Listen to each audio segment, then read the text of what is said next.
Hello everyone and welcome. Make a cup of your favorite drink and get comfortable because this is a wonderful time for new stories from YellowCat. Send your own stories in the comments below and maybe they'll be in our new video. IT professionals, what's the worst case of computer illiteracy that you've experienced? When the head of IT at my former job thought he could combine two Excel documents by saving them both with the same name.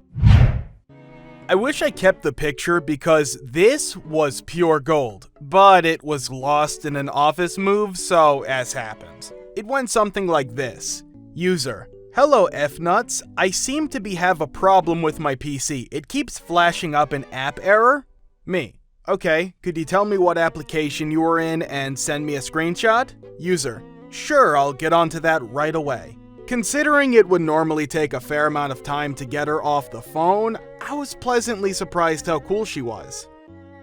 Anyway, fast forward 3 days, haven't heard anything, and I get a letter in our internal mail with the word screenshot in big bold writing. I S you not, she had taken a picture of the computer screen, had it developed, and sent over to my office. A friend was about to deliver a lecture and forgot the PowerPoint at home. Well, Dropbox didn't sync. So he tried to guide his newborn's nanny to either find the file or, by my suggestion, use TeamViewer. He wasn't able to get her to do that, so I've suggested I'll give it a shot. Hey blank, well, what do you see on the screen? Nothing.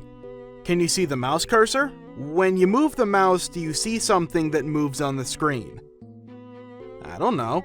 Look at the table. Can you see a small device with buttons, sort of a round rectangle? Yes. Can you move it? Yes. Now, do you see something on the screen that moves accordingly? I don't know. At that point, I wasn't sure what is exactly wrong. Well, can you see a red light coming out of it? Yes. And when you move it, it doesn't do anything? No. Well, is the red light on the top or at the bottom? Top. Can you please flip it so the red light is at the bottom? Yes. Now do you see something that moves along the screen? Yes. Working as a tech in the military. Get a call from the Hilo shop that one of the computers won't turn on. I show up and sure enough, the thing won't power on. Open up the case and a flood of grease pours out. Apparently the fan was making too much noise, so the user decided to spray half a can of WD-40 into it. My first real job after leaving university was to train a company's engineering department how to use a new CAD computer plus software they had recently purchased. This was many years ago, so not everyone was as familiar with computers as these days, but still, it was a bit of a struggle as some of the members of staff were approaching retirement age. But there was this one lady. She just couldn't grasp even the concept of a computer. After 30-minute lessons, she couldn't figure out the connection between the little plastic clicky thing, the mouse, and the arrow thing, cursor, on the screen. And then I had an epiphany. I drew a cursor arrow on some card and carefully cut it out with scissors. Then, when she arrived for lesson number 3, I stuck this arrow to the back of her hand. It worked! Push the little hand arrow upwards. The one on the screen does the same. Pull it downwards and look! Screen arrow copies! Left, right too! Marvelous! Sadly, clicking, selecting, dragging, and dropping were beyond her, so suffice to say, she's not a CAD user. She was a tracer, and eventually the entire office moved on to electronic methods from this century, and they had to let her go. I failed. Sorry, Joyce. I like to picture her reading Reddit with Old Faithful, the cardboard cutout cursor still stuck on the back of her hand, cursing my training ability right now. A coworker of mine once told me a story while he was working help desk that a user was having an issue copying files to his new computer. He went to see what the problem was, and the guy showed him what he was doing. He had the mouse plugged into his old computer, right-click copy. Then he would unplug his mouse, plug it into the new computer, and was trying to right-click paste. You know the standard power plug receptacle on the back of every PC tower since they were first created? Did you know that a USB cable will fit directly in between the positive and negative metal prongs? I had a woman hook her printer to her tower that way. No other cables were connected to either device. When she was shown how to connect the USB cable to the USB port, she said, "Oh, I thought the printer was wireless." I had a lady call to say her printer wouldn't print yellow. It would paint green and orange, but not yellow. While troubleshooting this odd issue, she tells me it only happens when she tries to print out flyers for her daughter's birthday party, which is on yellow paper. The funny thing is, this is nothing compared to the lady whose foot pedal stopped working, or the person that tried to dry their modem in the microwave. Foot pedal. This was an older lady in 1998. She was used to having a sewing machine, so when she saw the mouse, she put it on the floor and was using it with her foot. The old mice had a ball in them and carpet fibers got wrapped around it until it stopped working. I, against company policy, sent a tech with a mouse. Last one. Lady called and said her modem had gotten wet and that she put it in the microwave to dry it out faster. Me, being the slightly bored a-hole, asked her if she had used defrost or full cook. She told me that she had used full power. I told her that her modem was destroyed then. It happened that my supervisor was listening to that call and came over to say that was very funny, never do that again. On deployment, the radio shop calls over to the help desk. Every time I put a CD in the tray and close it, the CD falls off. Okay, what type of computer do you have? It's a D4. WTF? A D4? Yes. Okay, well, I'll head over there. The tower is upside down. I support the electronic medical report at a hospital. This was an actual conversation I had with a physician. Me. Okay, Dr. Blank, I just need your IP address so I can remote in and take a look at the issue. Doctor, I will not give that to you. You do not need to know where I live. Me. No, doctor, that's not what an IP address is. Doctor, I am not telling you where I live. Me. Okay then, let's just try to walk through this over the phone then.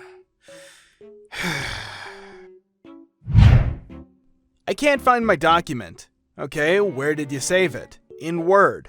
I understand you saved it in Word, but where did you save the file in Word? Listen, I save it in Word, Word does the rest.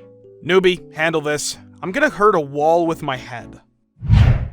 Double-click everything. Double-click Start menu icon to open it. Double-click menu item to open it. I didn't correct them because it would have been too painful to teach them why a file has to be opened by double-click and a menu by single. A friend called me to find out why her printer was printing really faded documents. I explained that it was probably just out of ink. She said, yeah, I got the pop-up and bought more ink. It still doesn't work. I asked if she checked the cartridge, and she had no idea what I was talking about. She thought ink would download through the internet to her printer. She's a nurse now. 3 that come to mind immediately. USB keyboard plugged into USB port on the said keyboard. 3.5 floppy inserted into CD drawer. Mouse literally pressed against the monitor when asked to hover over an icon. I am an IT professional now, but this happened back at university. So it was the very first lab session on the very first year of computer science at a prestigious university in the UK. The lab was very simple, more of an introduction to the uni systems. You had to do the following. 1. Find some text on an intranet site. 2. Copy the text into a notepad file. 3. Use the terminal program to log onto the department Unix server. 4. Put the file onto your Unix file share. Nice and easy, huh? I completed it in about 5 minutes because, you know, I've seen computers before. However, the poor chap next to me was not so fortunate. After wrestling with Netscape for about 15 minutes, he found the information required. He then pulled out a large paper notepad and copied word for word the entire 6-paragraph text. He then closed Netscape back to desktop, opened Notepad, and then typed everything back in from his notes. Saved, closed, and then tried to follow the explicit written instructions on how to log on and put the file. After 20 minutes of this, I broke down and helped him with that bit. Stunned, though I don't recall seeing him in the CS classes after the first year. I was an IT support professional, but am now working in a hotel as a change of pace. I had a guest call down and talk to me. My internet won't connect. Okay, connect to Wi-Fi name and then start your browser of choice. Then browse the page and the site will take you to a splash page where you will enter your last name and room number. Silence. What do you mean a web browser? This lady wasn't able to remotely access her computer. She had done it without issue the night before, and she was entering all the information correctly into the client, so I was confused about what might be going wrong. On a hunch, I asked her, "Is the remote computer turned on?" She replies, "Oh no, it's unplugged and sitting in the hallway. Why?" To which I had to say something like, "You have to turn on the computer before you can use it." One more story. This one gets extra infuriating bonus points for being over the phone. User is generating an error over the course of trying to do their daily work.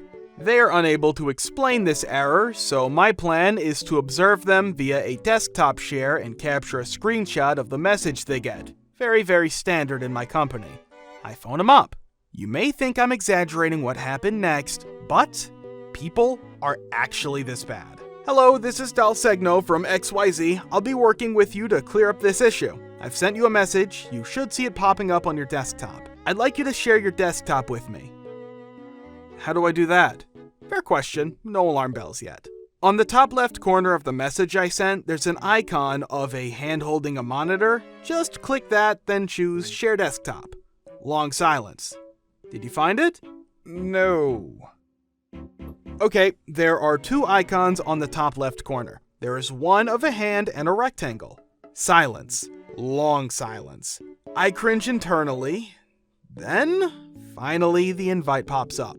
Whew, okay, I've got the desktop. Okay, I'd like you to open the screen capture program. It's located in your Start menu, All Programs, under Accessories, and is called Snipping Tool.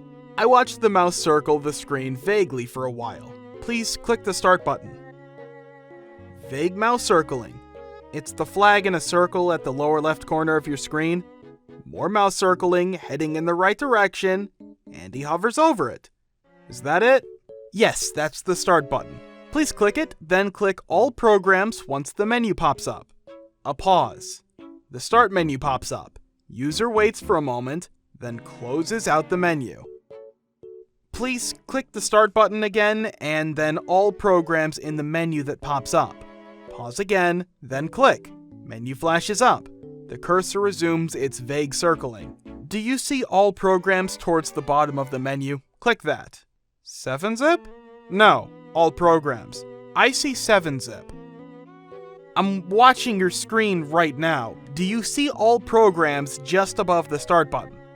Oh yeah. Clicks it. Whew, another step done. Okay, now scroll down to the Accessories folder and click that. Menu closes out. Sir? I don't see it. Are they in alphabetical order? I see 7-zip. Can you reopen the menu? How? Okay. Alright, I have another idea.